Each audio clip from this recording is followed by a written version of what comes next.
இந்த மனசு தான் எல்லாத்துக்கும் காரணம் அப்படின்னா, இந்த மனசு என்னதான் பண்ணுது? மனசு நமக்குள்ள எங்க இருந்து செயல்பட்டுட்டு இருக்கு? உன்னோட மனசு எங்க இருக்குன்னு உனக்கு தெரியுமா? மனசு அப்படின்றது உருவமற்றது.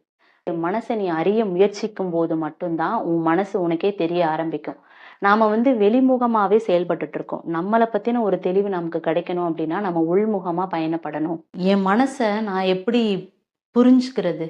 உன் மனசுல என்ன எண்ணங்கள் தோணுது? எந்த ஒரு விஷயம் உன்ன ட்ரிகர் பண்ணுது? எது உன்ன கோவப்படுத்துது? எது உன்ன சந்தோஷப்படுத்துது? எது உன்ன விகாரப்படுத்துது? எது உன்ன பொறாமப்பட வைக்குது? எந்த விஷயம் உன்ன காயப்படுத்துது? இது எல்லாத்தையுமே தெரிஞ்சுக்கிட்டு, உள்முகமா நாம பயணப்பட்டுட்டே இருக்கணும். எப்படி டெய்லியுமே நாம பிரஷ் பண்ற மாதிரி, குளிக்கிற மாதிரி இது ஒரு பயணமாவே டெய்லியுமே நமக்குள்ள அனலைஸ் பண்ணிட்டே வரும்போது தான் தெரியும். மனச நம்மால புரிஞ்சுக்க முடியும். மனச என் வசப்படுத்துறதுக்கு நான் என்ன பண்ணணும்?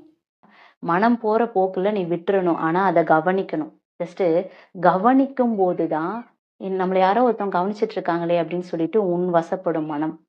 வசப்படுத்தும் போது என் மனம் ஒருநிலைப்பட்டு அந்த ஆத்மாவுல நிலைக்கிறது தான் முக்தி, மோட்சம், லிபரேஷன் அப்படின்னு சொல்லப்படுது. மனம் போற போக்குல போய் அதை என்னோட வசப்படுத்தணும். ஓகே சங்கரி, எனக்கு இப்ப இயல்பை நான் எப்படி தெரிஞ்சுக்கிறது? அந்த எண்ணமற்ற நிலையில சிவனை நீ சிந்தித்த அப்படின்னா அங்கதான் உன்னுடைய இயல்பு அப்படின்றது தெரிய ஆரம்பிக்கும்.